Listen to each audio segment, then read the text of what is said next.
நேயர்களே அனைவரையும் இந்த இனிய மாலை வேளையில் மீண்டும் சந்திப்பதில் நான் பெருமகிழ்ச்சி அடைகிறேன். அனைவரையும் சந்திப்பதில் பெருமகிழ்ச்சி அடைகிறேன்.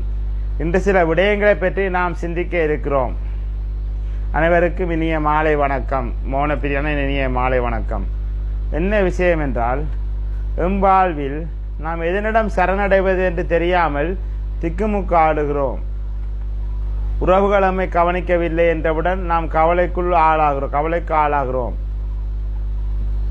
இல்லாவிட்டால் காதல் தோல்வியோ, இல்லாவிட்டால் நண்பர்கள் கவனிக்கவில்லை என்றவுடன் நாம் கவலைக்கு ஆளாகிறோம்.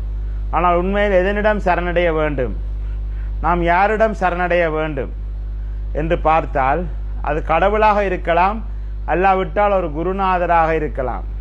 கடவுளாக இருக்கலாம், அல்லாவிட்டால் ஒரு குருநாதராக இருக்கலாம். ஒரு குருவினுடைய பிரசன்ஸில், சாநித்தியத்தில், ஒரு குருவினுடைய இருப்பில் நீங்கள் அமைதியை உணர முடியும். ஒரு குருவின் முன்னால் சென்று அமர்ந்திருந்து அவருடைய உரையை கேட்பதும், இல்லாவிட்டால் அவருடைய தரிசனத்தை அள்ளி பருகுவதும் உங்களுக்குள் அமைதியை தூண்டிவிடும். ஒரு ஆழ்ந்த அமைதியை நோக்கி நீங்கள் செல்வீர்கள். அது குருவினுடைய இருப்பு நிலையால் மட்டுமே உருவாவதாகும். அதே போல்தான் ஒரு கோயிலும். உங்களுக்கு மன அமைதி தேவை என்றால் ஒரு கோயிலுக்கு சென்று எதையும் வேண்டாது கடவுளினுடைய சாநித்தியத்தில், கடவுளினுடைய சந்நிதியில் அமைதியாக அமர்ந்திருங்கள். கடவுளுடைய சந்நிதியில் அவருடைய பெருமைகளை நினைத்து அமைதியாக அமர்ந்திருங்கள். அப்போது உங்களுடைய மனம் அமைதி அடையும். அதேபோல் உங்களுக்கு உறவுகளால் எந்தவித நன்மையும் ஏற்படவில்லை, அவர்கள் உங்களை கவனிக்கவில்லை என்ற ஒரு கவலை இருந்தால் அதே நினைத்து மனதில் கவலையாக இருக்காதீர்கள். நீங்கள் செல்ல வேண்டிய இடம் ஒரு குருவிடம், இல்லாவிட்டால் கடவுளின் கோயிலுக்கு. அங்கே சென்று அமைதியாக இருந்து அவருடைய பிரசன்ஸை, அவருடைய இருத்த நிலையை உங்களுக்குள் உள்வாங்கிக் கொள்ளுங்கள். அப்போது உங்களுக்கு நிச்சயமாக அமைதி கிடைக்கும். என் வாழ்வில் எனக்கு கிடைத்த முக்கியமான இரு குருமார்கள் பகவான் ஸ்ரீ சத்யசாய் பாபாவும் பகவான் ரஜினி ஓஷோவும் ஆவார்கள். பகவான் ஸ்ரீ சத்யசாய் பாபாவை நான் நேரடியாக தரிசித்துள்ளேன். அவருடைய சந்நிதியில் ஒரு ஆழ்ந்த அமைதியை நான் உணர முடிகிறது. அதே போல் ஓஷோவை தரிசிக்கவில்லை, ஆனால் அவருடைய அருளுரையின் போதும், அவருடைய தரிசனத்தின் போதும், வீடியோ தரிசனங்களின் போதும் என்னுடைய மனம் ஒரு ஆழ்ந்த நிச்சல நிலைக்கு செல்வதை என்னால் உணர முடிகிறது. ஆகவே தோழர்களே, நீங்கள் வாழ்க்கையில் தோல்வியுற்றதாக கருதாதீர்கள். வாழ்க்கையில் நண்பர்கள் ஏமாற்றி இருந்தாலும் சரி, காதலி ஏமாற்றி இருந்தாலும் சரி, உறவுகள் ஏமாற்றி இருந்தாலும் சரி, எந்த ஏமாற்றத்தை நினைத்தும் கவலை கொள்ளாதீர்கள். நீங்கள் செல்ல வேண்டிய ஒரே இடம் கடவுளின் சந்நிதி, இல்லாவிட்டால் குருவின் சந்நிதி. அந்த குருவின் சந்நிதியில் உங்களுடைய ஆழ்ந்த அமர்ந்திருந்து அவருடைய பிரசன்னத்தை, அவருடைய இருப்பு நிலையை உங்களுக்குள் உள்வாங்கிக் கொள்ளுங்கள். அவ்வாறு உள்வாங்கிக் கொள்ளும் போது உங்களுக்குள் ஒரு ஆழ்ந்த அமைதியும், ஒரு திருப்தி நிலையும், சந்தோஷமும் ஏற்படும். எனவே குருவை நாடுங்கள், கடவுளை நாடுங்கள். அப்போது நீங்கள் ஆனந்தம் அடைய முடியும், மன அமைதி அடைய முடியும், மன மகிழ்ச்சி அடைய முடியும். வேறு யாரையும் நம்பாதீர்கள், கடவுளை நம்புங்கள். யாரையும் வெறுக்காதீர்கள். எல்லோரிடமும் அன்பாக இருங்கள். நான் கூற வரும்படியும் எல்லோரிடமும் அன்பாக இருங்கள். உங்கள் எதிரியை கூட நேசியுங்கள். எல்லா மனிதர்களுடனும், எல்லா ஜீவராசிகளுடனும் அன்பாக இருங்கள். ஆனால் கடவுளையும் குருவையும் மட்டுமே நம்புங்கள். கடவுளையும் குருவையும் மட்டுமே நம்புங்கள். கடவுளும் குருவும் தான் உங்களுடைய வாழ்க்கையின் இறுதி வரை உங்களுடன் வருவார்கள். எனவே ஏதாவது ஒரு உயிருள்ள குருவை தேர்ந்தெடுத்து அவருடைய போதனைகளை வாசித்து அவருடைய இருப்பு நிலையில் இருந்து கொண்டு வரும்போது உங்களுடைய மனம் அமைதி அடைந்துவிடும். பகவான் ரமண மகரிஷியின் இருப்பு நிலையில் எத்தனையோ பேர் ஆழ்ந்த அமைதி நிலையை அடைந்தார்கள். அவருடைய தரிசனத்தின் போதும் அவரோட இருந்து கொண்டு அவரை பார்த்து கொண்டு இருக்கும் போதே எல்லாரும் ஆழ்ந்த அமைதி நிலைக்கு செல்வார்கள். அது பகவான் ரமண ரிஷியினுடைய திருவண்ணாமலை அருணாச்சலேஸ்வரின் இடத்தில் இருக்கும் திருவண்ணாமலை ரமண மகரிஷியின் ஆசிரமத்துக்கு சென்றால் அவருடைய இருத்த நிலையில் எல்லோருமே அமைதியை உணர்வார்கள். அதே போல் ஓஷோ, புனேயில் இருக்கும் ஓஷோவினுடைய ஆசிரமத்துக்கு சென்றால் ஓஷோவினுடைய இருப்பு நிலையில் ஒரு ஆழ்ந்த அமைதியை உணர முடியும். அது மாதிரி புட்டபர்த்தி சத்யசாய் பாபா புட்டபர்த்திக்கு சென்று அவருடைய இருத்த நிலையில் இருந்தால் ஒரு ஆழ்ந்த அமைதி நிலையை உணர முடியும். ஒரு குருவானவர் தன்னுடைய ஆனந்தத்தை உங்களுடன் ஷேர் பண்ணுகிறார், தன்னுடைய ஆனந்தத்தை உங்களுடன் பகிர்ந்து கொள்கிறார். எனவே அந்த குருவுடன் இருக்கும் போது அவர் பேசினாலோ பேசாவிட்டாலோ, அருளுரை வழங்கினாலோ வழங்காவிட்டாலோ, அவருடன் இருக்கும் போதே உங்களுக்கு ஆனந்தம் ஏற்படும். ஏனெனில் அவர் அவ்வளவு ஆனந்தத்தை தனக்குள் சேமித்து வைத்துள்ளார், அவ்வளவு அன்பை தனக்குள் கண்டுள்ளார்.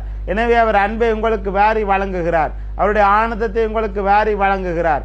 எனவே ஒரு குருவிடம் செல்லுங்கள். உண்மையாகவே கடவுளை உணர்ந்த ஒரு குருவிடம் செல்லும் போது அவருடைய இருப்பு நிலையில், அவருடைய சந்நிதியில் உங்களுடைய மனம் ஒருமுகப்படும், உங்களுடைய மனம் சாந்தமடையும்.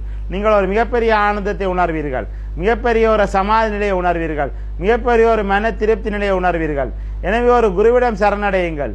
அவர் உங்களுக்கு கடவுளை காட்டுவார். குரு உங்களுக்கு கடவுளை காட்டும் ஒரு சாளரம். ஒரு இருண்ட அறைக்குள் இருக்கும்போது ஒரு சிறு சாளரத்தின் துவாரத்தின் வழியாக வெளிச்சம் பெறுவது போல் இந்த இருண்ட வாழ்க்கையில் சம்சார கடலில் ஒரு துவாரம் போன்று குரு செயற்படுவார். அந்த வெளிச்சத்தின் கீற்றுக்களை உங்களுக்கு காட்டுபவரே குரு. அந்த வெளிச்சத்தின் கீற்றுக்களையும் அந்த வெளிச்சத்தினுடைய சந்தோஷங்களையும் உங்களுக்கு காட்டுபவரே குரு. ஒரு குருவினுடைய சந்நிதியில் அவருடைய அன்பு உங்களிடம் பிரவகித்தோடும், அவரிடமிருந்து உங்களுடைய இதயத்தினுள் பிரவகித்தோடும். ஒரு குரு பூர்ணமாக அன்பினால் நிரப்பப்பட்டிருப்பார். உண்மையாகவே கடவுளை உணர்ந்த ஒரு குரு தான் பூரணமாக அன்பினால் நிரப்பப்பட்டிருப்பார். எனவே அவரிடம் செல்லும் போது அவருடைய அன்பு உங்களிடம் கூட அவரிடம் இருந்து வந்து கொண்டே இருக்கும். அவருடைய அதிர்வுகள், அவருடைய அன்பின் அதிர்வுகள் உங்களிடம் வந்து கொண்டே இருக்கும். நீங்கள் அதை உள்வாங்கும் பக்குவத்துடன் இருக்கும் போது அவருடைய அன்பின் அதிர்வுகள் உங்களுடைய இதயத்தை வந்து அடையும். அப்போது நீங்கள் மன நிம்மதியும் மனசாந்தியும் ஆனந்தமும் அடைவீர்கள். இதுதான் ஒரு குருவின் மகிமை. என் வாழ்வில் எனக்கு கிடைத்த முக்கியமான 2 குருமார்கள் பகவான் ஸ்ரீ ஸ்ரீ ஸ்ரீ சத்யசாய் பாபாவும் பகவான் ரஜினிஷ் ஓஷோவும் தான் என் வாழ்வில் கிடைத்த 2 குருமார்கள் ஆவார்கள். அவர்கள் இருவருடைய இருப்பு நிலையில் நான் என்னுடைய மனதை தொலைத்து விட்டேன். அப்போது என்னுடைய மனம் ஆழ்ந்த அமைதிக்கு சென்று மிகப்பெரிய மன திருப்தியில் திளைத்திருக்கும். எனவே கடவுள் மீது பக்தி செலுத்துங்கள், ஒரு குருவை தேர்ந்தெடுங்கள், அவர் மீது நம்பிக்கை வையுங்கள். அவர் உங்களுக்கு எல்லா வழிகளையும் காட்டுவார், எல்லாவித ஆத்ம தரிசனத்தை அடைவதற்குரிய வழிமுறைகளையும் காட்டுவார். ஒரு குருவினுடைய சந்நிதியில் அவருடைய ஆனந்தமும் அன்பும் உங்களிடம் பிரவகித்து ஓடும். அவர் அவ்வளவு ஆனந்தத்தை அனுபவித்திருக்கிறார். தன்னுடைய ஆத்மாவை கண்டு, தன்னுடைய ஆன்மாவை கண்டு அவர் மிகப்பெரிய ஆனந்தத்தை அனுபவித்திருக்கிறார். அந்த ஆனந்தத்தை அவர் அருளுரைகள் வழங்கி சேவை பண்ணினாலும் ஒன்றுதான், பகிர்ந்து கொண்டாலும் ஒன்றுதான், இல்லாவிட்டால் அவர் உரை வழங்காத சும்மா இருந்தாலும் அவருடைய இருப்பு நிலையில், அவருடைய சந்நிதியில் அந்த அன்பின் அதிர்வுகள் உங்களுடைய இதயத்துக்குள்ளும் பெறும், உங்களுடைய இதயத்தையும் சென்று அடையும். அது உங்களுடைய இதயத்தின் துன்பங்களை எல்லாமே இல்லாமலாக்கிவிடும்.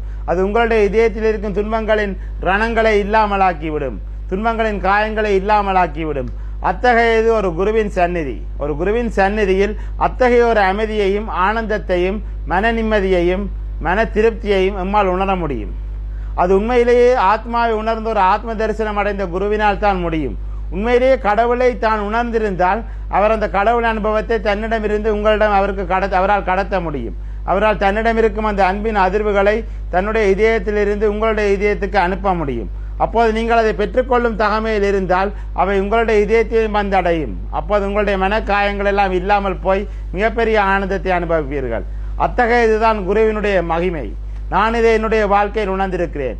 குருவினுடைய மகிமையை உணரும் போது மிகப்பெரிய அமைதி உங்களுக்குள் ஏற்படும். உங்களுடைய மனக்கவலைகள் எல்லாம் இல்லாமல் போய்விடும். எனவே நேயர்களே, நண்பர்களே, எங்கே சரணடைவது, எங்கே சென்று நான் புகலிடம் புகுவது, எங்கே சரண்டர் ஆவது என்று நீ நினைக்காதீர்கள். ஒரு குருவை தேர்ந்தெடுங்கள், இல்லாவிட்டால் கடவுளையே தேர்ந்தெடுங்கள். உங்களுக்கு விருப்பமான ஒரு கடவுளை, சிவனையோ விஷ்ணுவையோ புத்தரையோ அல்லாவையோ ஜீசஸையோ பெருமாளையோ ஏதோ ஒரு கடவுளை தேர்ந்தெடுங்கள். அவரை நினைத்து அவருடைய நாமத்தை ஜபியுங்கள். அவரை நினைத்து அவருடைய கதைகளை வாசியுங்கள். அவருடைய பிரசன்னத்தை, அவருடைய சந்நிதியில் இருந்து அவரையே சிந்தித்துக் கொண்டிருங்கள். அப்போது உங்களுடைய மனம் அமைதி நிலைக்கு சென்றுவிடும். அந்த குருவினுடைய சந்நிதி இல்லாவிட்டால் கடவுளுடைய சந்நிதி தான் வாழ்க்கையின் எல்லாவித துன்பங்களுக்கும் தீர்வாகும். ஒரு குருவினுடைய இருப்பு நிலை, ஒரு குருவினுடைய சந்நிதி இல்லாவிட்டால் கடவுளினுடைய சந்நிதி தான் இந்த வாழ்க்கையில் நாம் சந்தித்த அனைத்து துன்ப காயங்களுக்கு மருந்தாக இருக்க முடியும். எனவே எங்கே சரணடைவது என்று தெரியாமல் திக்கு முக்காடாதீர்கள். எங்கே சென்று சரணடைவது என்று திக்கு தெரியாமல் திணறாதீர்கள்.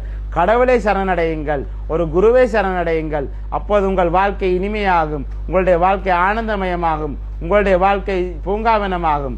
எனவே ஒரு குருவை நாடுங்கள், சரணடையுங்கள், கடவுளை நம்புங்கள், கடவுளை விரும்புங்கள், கடவுளுடைய நாமத்தை ஜபியுங்கள், கடவுளின் மீது பக்தி செலுத்துங்கள். ஒரு குருவையும் சரணடையுங்கள். ஒரு குருதான் உங்களுக்கு கடவுள் அனுபவத்தை சுட்டிக்காட்டும் ஒரு தரிசனம் தரும் ஒரு கருவியாகும். ஒரு குருவின் மூலம்தான் நீங்கள் கடவுளினுடைய தரிசனத்தை பெற முடியும். நன்றி நண்பர்களே, இதைத்தான் இன்றைய மாலை வேளையில் உங்களுடன் நான் பகிர்ந்து கொள்ள விரும்பினேன். அனைவருக்கும் வணக்கம், நன்றி வணக்கம். அனைவருக்கும் நன்றி வணக்கம். ஓம் நம சிவாய.